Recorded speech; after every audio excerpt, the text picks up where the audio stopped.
So as we approach the new year and trade season really starts to kick off for Bulls fans, we're all kind of waiting to see what this front office is going to do prior to the trade deadline on February 6th, and what this roster is going to look like after that date, as I think most fans will agree that really no one with the exception of maybe Modest Bucevic should be untouchable on the trade market. And from now until the deadline, we're of course going to see rumors galore, mock trades and the like until a deal actually happens. And while I've made some videos on trade packages I've put together myself via the trade machine, mainly for Vucevic and Lavine, I thought it would be fun to react and share my thoughts on some of the various mock trades I've seen online, and I would love to hear your guys' takes on these as well. So what's going on, everyone? You're listening to Bulls Central here. Hope you're all doing well.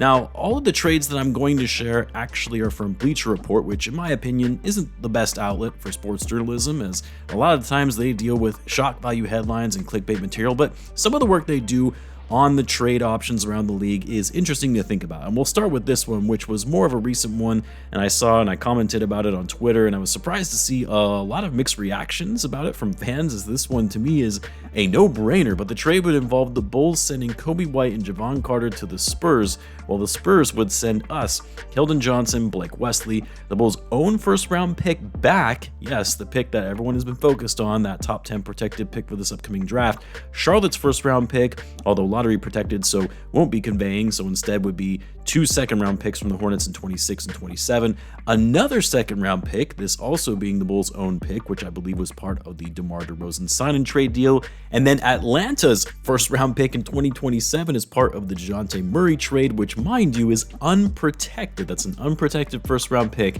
and then yet another second-round pick, this one coming from Cleveland in 2030. Look, if this was ever offered to the Bulls, they should take this in a heartbeat, and if it ever got leaked that a package like this was offered to them and they declined, AK and Mark Eversley should literally be fired on the spot. And this is coming from someone who has defended them more often than others, but that would be egregious front office malpractice on their part. Now, the thing is, we won't have to worry about it because the Spurs would never do this trade. They would never give up that much for Coby White. Like, I know some of you all really love Coby, I do as well, but he's not fetching 2 first-round picks, one of them being very valuable coming from the Hawks that is unprotected, and who knows what that team could look like by 2027, and 4 second-round picks.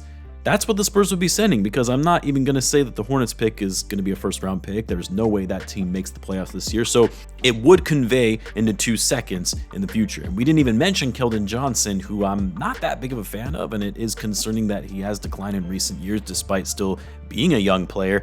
And he does still have 2 more years left on his contract after this season at $17.5 million, but he is still productive, and people forget he was the Spurs' leading scorer and best player before Wemby was drafted. Maybe in a new role he could get back to that state, but regardless, there is no way in hell the Spurs are that dumb. They're not dumb enough to make an all-in move like this for Coby White. The Spurs have one of the smartest front offices in the league. This is not a front office you can just try and trick and take advantage of their incompetence.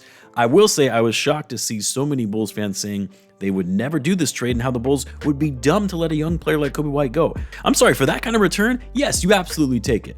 Like, who do you think Coby White is? Man has been in the league for 6 years now. He has made great strides last season. He's still a very good player, even though he's been slumping more recently, but he's not suddenly going to be blossoming into a star or a franchise player. He's not that guy that you hold on to at all costs. The next trade, this one was interesting. This one involves Vucevic going to the Lakers, where the Bulls would send him to LA in exchange for D'Angelo Russell, Christian Wood, and a 2025 second-round pick that is coming from the Clippers. I don't love it. I mean, I like that you're taking on 2 expiring contracts to give you some cap relief and flexibility going into the summer. Cool, a second-round pick, but I don't know. I just feel like the Bulls can do better given the way Vucevic has been playing. I mean, there is a chance that he makes the All-Star game this season. I know he's older at 34 and still has another year left on his contract, which doesn't make his trade market all that desirable, but I think the Bulls can at least get 2 seconds or a protected first-round pick for Vucevic at this point. Then we have this one with the Orlando Magic, where the Bulls would send the Magic Zach LaVine and Torrey Craig, while the Bulls would receive Cole Anthony, Jonathan Isaac, Tristan da Silva, a 2025 first-round pick, which would either be the Magic's own or Denver's, whichever's more favorable. It's top 5 protected, but neither of these teams are going to be lottery teams, so it will convey. Honestly, between all of these and the rest of the ones I'm about to show, this one is probably the most realistic for both sides. I mean, for the Magic, they desperately need another scorer. They need shooting. They're the worst worst three-point shooting team in the league by percentage, literally dead last and shooting it at just 30% from three this season. I mean, with injuries to Wagner and Boncaro, they could use a highly skilled offensive player to weather the storm until those guys get back and then have a healthy dose of offense for a playoff push. And then Torrey Craig, another good veteran leader to give the Magic more veteran leadership for a young team. And for the Bulls, I mean, first and foremost, getting a first-round pick for Zach Lavine is huge, considering the fact that a lot of people thought the Bulls would have to give up a first-round pick to get off of his contract. So that in and of itself would be a big win, especially if they happen to lose their own pick this year to the Spurs. Cole Anthony, I mean, whatever, good scoring spark off the bench, but also on a reasonable contract, only 1 year left after this season. They could move him if needed. Jonathan Isaac, I mean, I don't like the injury history, obviously, and he's obviously never going to turn into a star player or anything, but he is a very underrated defender, and the Bulls need all the defensive help they can get, and they can use all the size they can get as well to bring them some rim protection. So Jonathan Isaac's contract is also descending to give the Bulls more cap flexibility over time, and then Tristan da Silva, he would be the biggest prize here. He's their rookie that they just drafted. He's an older rookie, already 23, but has been NBA ready since being drafted and has actually stepped up well for the Magic with all their injuries and has been starting for them for most of the season. I don't think he's going to be a star by any means in this league, but a solid rotational player that also fits the Bulls' timeline. Then we have another one for Coby White. This time, Coby's going to the Clippers in exchange for Terrence Mann and a 2030 first-round pick, just number 1 protected. I don't mind this trade either. I mean, it's very possible that that could be a high lottery pick given the trajectory of the Clippers by 2030. I mean, in my view, if you can get a first-round pick for Coby, that's pretty good, even if it is that far out in the future. Trey Mann isn't bad either. I think on a rebuilding team, he would do well. Likely wouldn't be someone the Bulls would keep around long term, and that contract does worry me a bit. He still has 3 more years left on his current deal at over $15 million, but probably not impossible to trade with the salary cap going up over time.